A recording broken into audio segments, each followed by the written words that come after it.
vamos hacia un sistema de tasas mucho más volátiles, ¿sí? A lo cual le tenés que agregar, digamos, la idiosincrasia propia argentina, que tenemos elecciones en el medio, tenemos cada 15 días fuertes vencimientos de deuda en pesos, o sea, te va a llevar una dinámica que va a ser divertida, o sea, la verdad, no nos vamos a aburrir con esta nueva dinámica. No sé si va a salir bien, si va a salir mal, vamos a ir hacia un esquema, obviamente, de mayor volatilidad en la tasa y eso nos va a traer algún que otro dolor de cabeza. Bueno, ¿qué estás viendo? La dinámica del mercado cambiario, lo que estamos viendo con el dólar, la tasa y la economía real. Bueno, creo que son dos cosas que si bien generalmente se van juntas, creo que hay dos aspectos importantes a marcar. Con el tipo de cambio teníamos todos los incentivos hasta el 30 de junio de una fuerte liquidación, de que se ofrezcan muchos dólares, o sea que se incremente la oferta, pero obviamente era oferta que se incrementaba temporalmente y que después te iba a pagar. Entonces es lógico que una vez que termina esa oferta, ¿sí? Ibas a tener algún reacomodamiento del tipo de cambio hacia arriba. Entonces, desde ese punto de vista me parecía algo natural, lógico, y te diría que hasta sano que el dólar se esté acomodando unos pesos más arriba. Y más si es como dice el gobierno, y pongo entre comillas esto de si es como dice el gobierno, que no hay traslado a precios. O sea, ¿qué mejor panorama sería un tipo de cambio que se acomode unos pesos más arriba, que te da cierta competitividad y que encima no se te pasa precios? Te digo que sería el panorama ideal, ¿no? El mejor escenario que podemos esperar. ¿Cómo? Sí. Perdón, no te escuché. No, el escenario ideal, sin duda. Bueno, claro, ese sería el escenario ideal. Ahora, después pasamos al tema tasas. Perdón, es el escenario que te despeja expectativa de evaluación para después de las elecciones. Es el escenario que descomprime un poco las tensiones en la economía real, ya sea para el exportador que no le cerraban los números, para el campo, también para los que compiten con importaciones, bueno, y que además te puede generar que no te siga explotando la cuenta corriente con los viajes al exterior o la compra al exterior. De todas maneras, hay que ver si un dólar 20% más caro, 20% más barato, hace esa diferencia, ¿no? Todos dicen, bueno, no hay mucha diferencia entre un dólar de 1.300 o un dólar a 1.100, ¿no?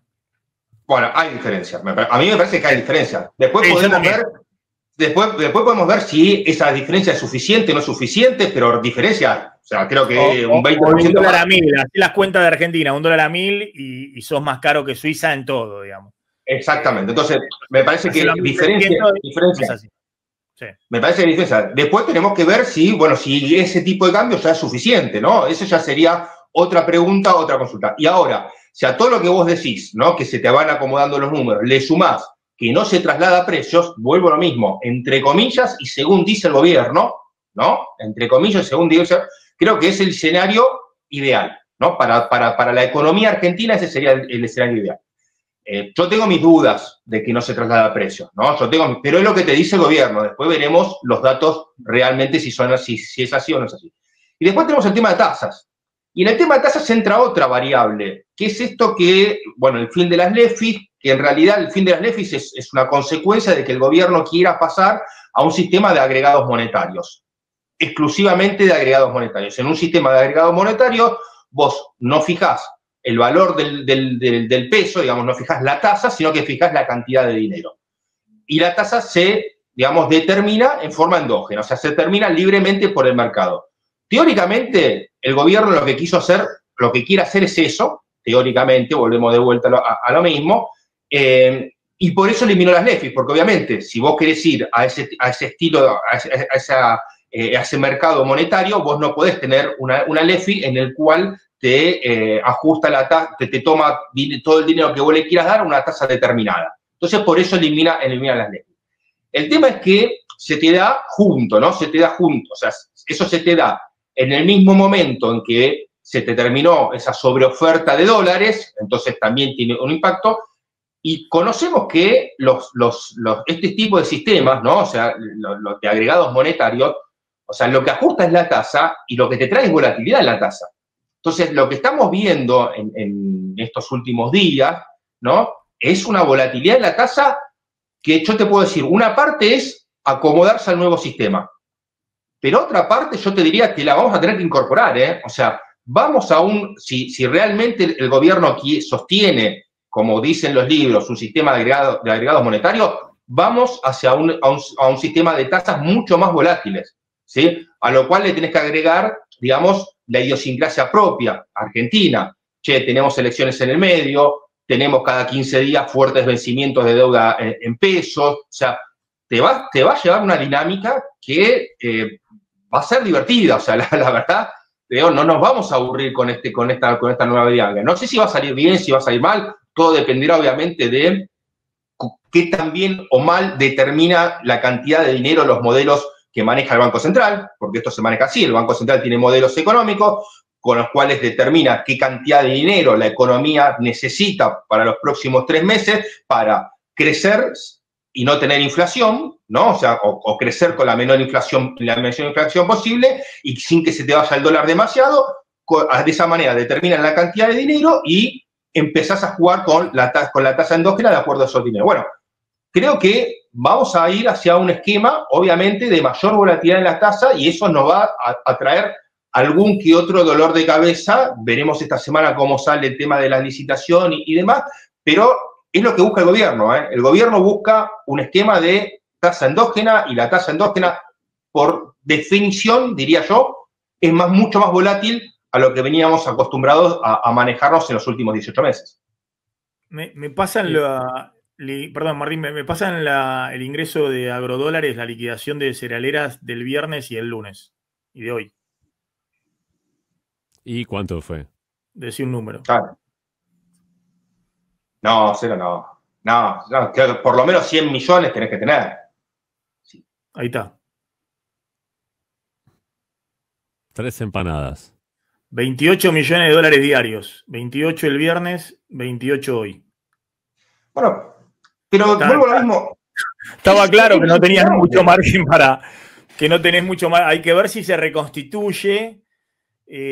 Tendrían que ingresar entre 70 y 100 diarios en esta temporada. 70 más o menos, 70 diarios. Entre 50 y 100. Entre 50 y 100 estaríamos bien. Pero a ver, vuelvo a lo mismo, Maxi. A ver, pero en un muy mal escenario, otra cosa. 50 diarios. Y en un escenario de 1500, ¿no? Son 350. Sí, y 70, 80 diarios tendrían que ingresar. Se volvió, veníamos de semanas de 200, ¿no? De 250. Eso pasó, bueno, a ver, el viernes festejábamos el día D, cuando se terminaban las declaraciones juradas, bueno, se terminaron el viernes, 28 millones. Y lo mismo más o menos. El viernes festejamos. El viernes estábamos festejando un balance cambiario espectacular de junio, donde te dio la balanza, la cuenta corriente te dio positiva. Bueno, esos dólares son los que te van a faltar en julio y los que te van a faltar en agosto. O sea, no es que el campo produjo más, liquidó en un periodo de tiempo mucho más corto. Eso es lo que sucedió. Pero a ver, ellos determinaron ese esquema. O sea, esto no nos puede tomar por sorpresa. Fue lo que hizo el gobierno. El gobierno que dijo, che, quiero todos los dólares posibles ahora. En un principio fue para evitar ir al fondo, al final tuviste que ir al fondo igual y demás. Bueno, pero quiero que me entren todos los dólares, quiero las reservas en 50.000 millones, quiero el dólar en el piso de la banda. Bueno, no sucedió eso. Te entraron todos los dólares y ahora entras a jugar con esa falta de dólares, esa menor oferta que se compensa con la sobreoferta que tuviste en el mes de junio. Y por eso vemos al Banco Central, digamos, operando tan fuerte en el mercado de futuros, ¿no? Porque esa también es otra parte, digamos, de la misma historia. Un Banco Central operando muy fuerte al futuro, porque esto de flotar, viste, flotamos mientras flotamos para abajo. Cuando tenemos que flotar para arriba, ya nos ponemos un poco más nerviosos. Y eso que, según ellos, no hay traslado a precios, pero la realidad es que vos hoy tenés al Banco Central operando en las últimas jornadas muy fuerte en dólar futuro, con la esperanza de que obviamente cerrar un dólar, digamos, y no perder tantos pesos con esta intervención, me parece que va camino probablemente a perder pesos en esta intervención de este mes. Generalmente el Banco Central solía ganar cuando operan en futuros, incluso con la gestión anterior, pero claro, ¿por qué ganaba? antes, porque vos tenías el dólar fijado, digamos, a un precio determinado. Cuando el dólar flota, ya eso de ganar ya no es tan seguro y me parece que podemos presentarnos en uno de los primeros meses donde el Banco Central termine perdiendo por su partido. Hay que ver esto, obviamente, no está cerrado el mes, está claro eso, pero que podría llegar a perder operando en el mercado de futuro. Igualmente me aclaran que también había caído tanto, viste, estos números ridículos de 28 millones de dólares diarios, por la ola de rumores, ¿no? La semana pasada, de que iban a hacer con las retenciones y demás, y eso paraliza todo. Pero bueno, vamos a ver si se reconstituye un nivel de 70, 80 millones de dólares diarios, por lo menos de ingreso de dólares, para que la flotación sea un poquito más... haya más oferta. Sí, más calma, para que no haya nada. Sí, exactamente. Martín. Sí, Cristian, el jueves vencen 11,5 billones de pesos del ECAP y encuentra la situación un poco contradictoria de que tenés presionado el dólar y tenés presionadas las tasas al alza, ¿no? Entonces, ¿cómo crees vos que va a priorizar el gobierno, la Secretaría de Finanzas? ¿La baja de tasas, o sea, tratar de reabsorber la mayor cantidad posible o dejarle libre, digamos, liquidez para que las tasas bajen y se acomoden, o tratar de absorber lo máximo posible, como pasó en la última licitación, que se llevaron toda la tira de la licitación, inclusive convalidando un aumento fuerte de tasas y absorbieron toda la liquidez, dejando secos a los bancos para, entre otras cosas, quitarle volatilidad al tipo de cambio? Hay un trade-off ahí. ¿Cómo ves al Tesoro en esa situación? A ver, si el Tesoro realmente acompaña la política, y creo que sí, la política monetaria del Banco Central, la tasa queda endógena. O sea, ellos tendrían que retirar la cantidad de dinero suficiente para manejar, digamos, el agregado monetario que quede dentro de la meta que se tiene y pagar la tasa que tenga que pagar. O sea, yo creo que si, vuelvo a lo mismo, si realmente van hacia un sistema de agregados monetarios, o sea, la tasa va a terminar siendo libre, ¿sí? Y probablemente más alta, porque encima se te da no solamente 12 billones de vencimientos, casi 12 billones de vencimientos, sino que se te da en un fin de mes, ¿no? O sea, se te da con esta corrida, digamos, se te da con esta mayor demanda sobre el tipo de cambio, ¿sí? Que te obliga a trabajar sobre el futuro. Me parece que no debería dejar demasiados pesos por encima de lo que es el objetivo de meta de agregado monetario. Hay una meta, ¿sí? De agregados monetarios que está hecha por la base monetaria más los depósitos, que está comunicada, no me acuerdo ahora cuál es el número, y bueno, esa meta debería cumplirse, o sea, debería trabajar el Tesoro en este caso para quedar con la cantidad de dinero dentro de esa meta y probablemente pagar algo más de fondo. Por suerte, las tasas bajaron con respecto a lo que fue la semana pasada. Acordate de la semana pasada, vimos al principio de la semana pasada 70, 80%. Si llegabas a entrar a la licitación con ese nivel de tasa, y la verdad que la cuenta se le iba a hacer muy cara al Tesoro, ¿no? Recordemos que mayor tasa implica, digamos, mayor gasto por parte del Tesoro que tenga que hacer en el futuro para pagar esas tasas. Pero yo creo, o sea, volviendo a la pregunta y siendo concreto, yo creo que va a priorizar, digamos, dejar menos pesos, o mejor dicho, la cantidad de pesos que ya tiene establecida en el mercado. O sea, si tiene que pagar más tasas, creo que va a pagar más tasas.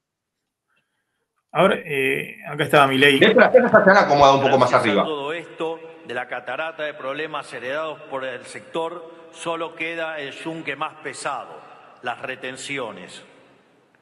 Por eso quiero aprovechar este día para hacer un anuncio importante sobre este gran flagelo que nunca debió haber existido. Desde hoy, las retenciones a la carne aviar y vacunas se reducirán del 6,75 a 5%. Las retenciones al maíz de 12 a 9,5%. Las retenciones al sorgo de 12 a 9,5%.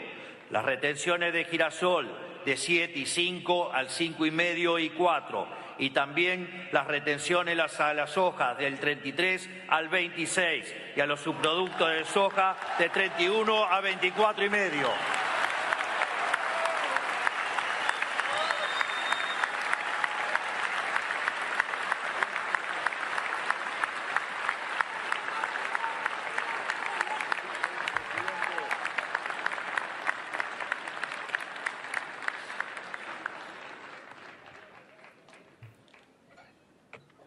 Tener un orden de magnitudes. Esto redunda en una reducción de retenciones de las alícuotas para las cadenas de granos del 20% y una reducción de retenciones a la cadena de ganado y carnes del 26%, que será permanente y lo que busca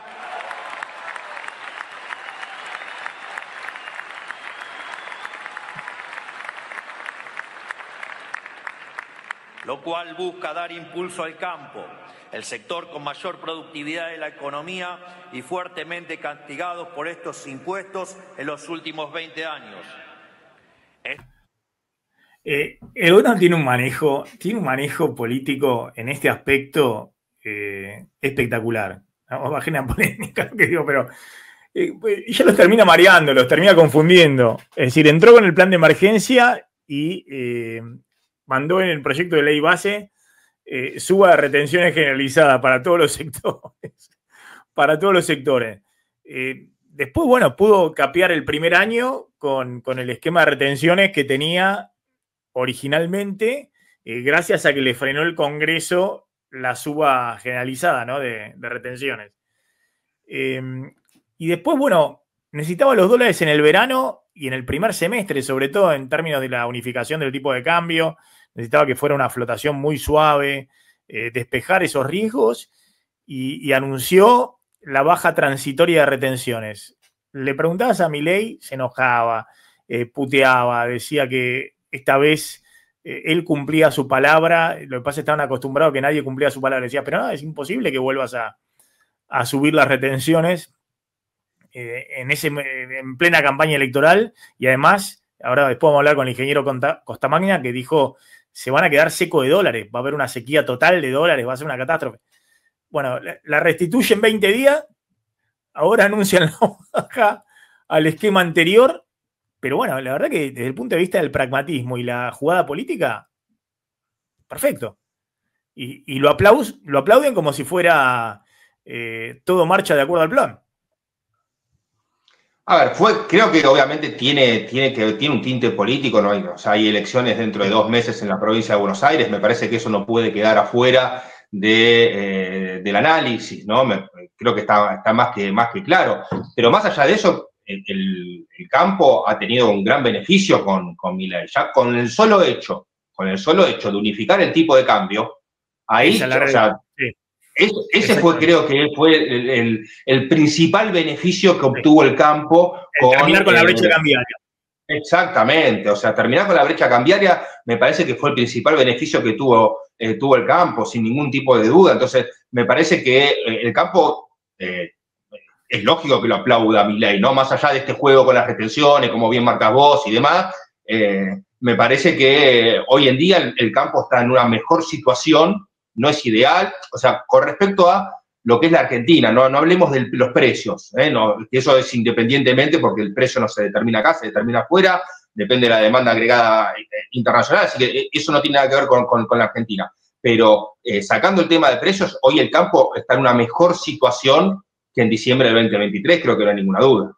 Sí, básicamente la brecha y bueno, y además y el tipo de cambio. Ahora volvés al esquema anterior de retenciones, con un tipo de cambio más alto, digamos, ¿no? El que vendió, ponele en mayo, el que vendió en julio no, pero bueno, en realidad en julio no, vendieron antes, vendieron en junio, las cerealeras fueron comprando,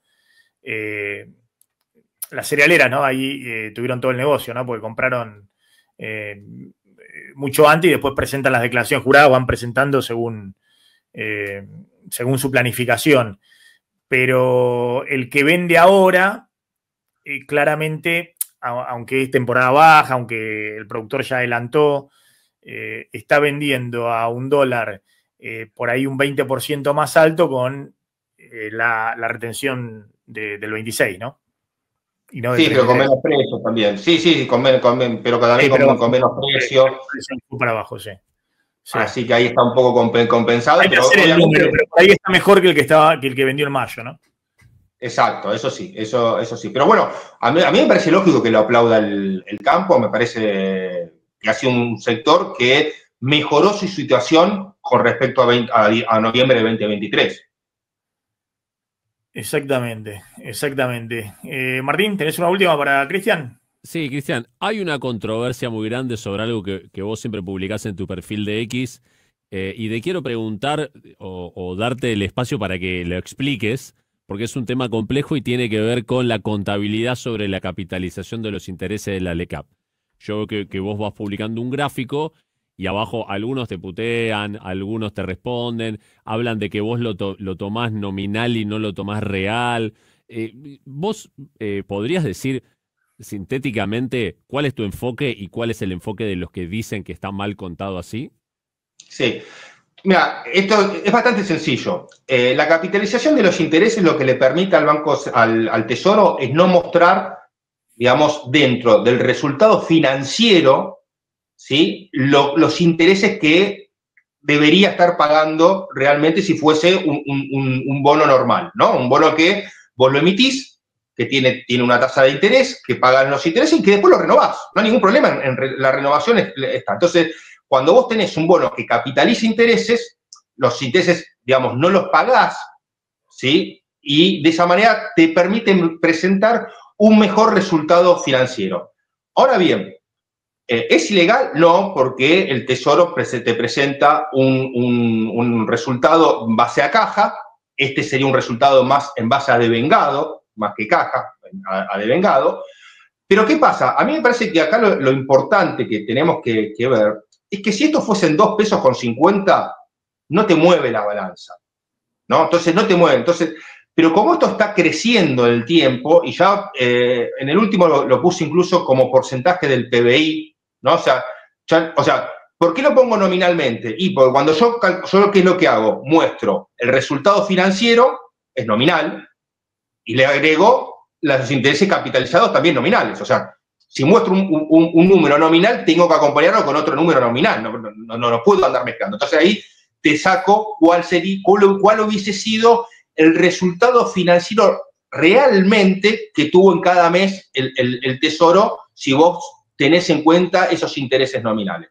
Ahora, el otro día también lo mostré en porcentaje del PBI, ¿sí? Para que veamos cómo va creciendo y cuál es el peso. Que en algún momento, sí, por mayor demanda de dinero, por una crisis externa, porque la gente se quiere ir al dólar, o por el motivo que vos puedas encontrarle, el Tesoro tiene que pagar eso, ahí te va a estar incluido realmente. Entonces, es un número que vos tenés que por lo menos tenerlo en cuenta, mirarlo. Che, mirá, acá, frente al resultado financiero que te muestra, el superávit fiscal que te muestra, ten en cuenta que tenés este otro número bajo la alfombra, ¿sí? Legalmente, sin ningún tipo de problema, pero bajo la alfombra que en algún momento te puede tener un impacto sobre el resultado financiero. Entonces, me parece que es importante seguirlo desde ese punto. Y vuelvo a lo mismo. Una cosa es cuando esto era el 0,001% del PBI, allá por abril del 2024, y otra cosa es ahora cuando ya implica 2, 3 puntos o proyecta ser 2, 3 puntos del PBI, ¿no? O sea, me parece que la magnitud de los intereses hace importante que quienes miramos los números un poquito más en profundidad de lo que simplemente te quiere mostrar el gobierno, vos lo puedas ver. Y después, obviamente, está quien le molesta ese número, obviamente, porque no te muestra un superávit fiscal, sino te muestra un déficit fiscal financiero, hablando financiero, y bueno, y quienes lo quieren resaltar porque le pegan de esa manera al gobierno y demás, y ahí se genera... Aparte me parece que, bueno, está perfecto lo que vos decís respecto a ver hacia adelante, ojo, la sustentabilidad, pero el Fondo Monetario, todos lo que miran es el superávit fiscal primario, operativo. Y el gobierno bueno, tengo equilibrio total, ¿no? Después del pago de intereses. Y claro, si no paga nada de intereses. o por lo menos paga los intereses de la deuda en dólares, no pagás muy poco de tu deuda en pesos, ¿no? Entonces, pero me parece, yo en los informes del FMI veo que eso no lo miran. Digo, miran el primario, el operativo. Ahora, después cuando Argentina dice, bueno, mirá, tengo superávit fiscal total o superávit financiero, dicen, che, mirá qué locos lindos que son los argentinos, las cosas que arman y demás, ¿no? ¿Ustedes vieron algún informe del FMI destacar que Argentina tenga superávit financiero? No, obviamente porque saben... ¿Qué meta le ponen? Le meten meta de superávit primario, superávit operativo, ingreso versus gasto. Está bien. Igual yo creo que para Argentina es importante verlo. 1,3 del PBI para este año, Milei dice que va a haber 1,6, todos están mirando eso. Bueno, ¿lo cumple o no lo cumple? Yo creo que para Argentina es importante verlo, porque esto de que, y ya lo hemos vivido en el 2018, y seguramente ustedes se acordarán bien, esto de no hay problema, las deudas siempre se rolean, ¿sí? Bueno, hemos aprendido por las malas que las deudas se rolean siempre y cuando el acreedor quiera rolearlas, ¿no? O sea, en el 2018, un día, los que tenían LEVAC dijeron no te roleo más y le pidieron al Banco Central 2.000 millones de dólares en un solo día. Entonces, eso de que la deuda se rolea en forma eterna es una mentira y a ver, y si nos pasó una vez, tenemos que aprender para que no nos vuelva a pasar otra vez. Entonces, la deuda en pesos. La deuda en pesos. Es más, Argentina, vos fijate hasta qué punto la deuda en pesos tampoco se rolea, o sea, la deuda hace rato que no la roleamos, pero la deuda en pesos tampoco se rolea, que en el 2019 la CUNSA tuvo que reperfilar la deuda. Eso nunca más. Ahora la deuda en pesos se rolea o se disculpa.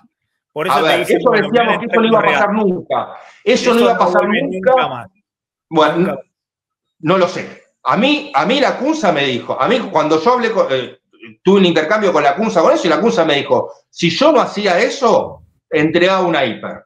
Entonces, bueno, por lo menos con este gobierno y con el ANCLA, o se rolea o se licúa, pero no te van a no te van a poner un cepo a la deuda en pesos, ¿no? O reperfilar compulsivamente como hizo la CUNSA, ¿no?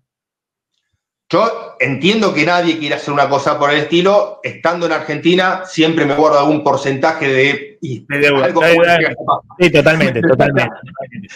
La verdad, nadie pensaba, honestamente, más allá de la situación que teníamos en el 2019, nadie pensaba que iban a hacer una cosa así.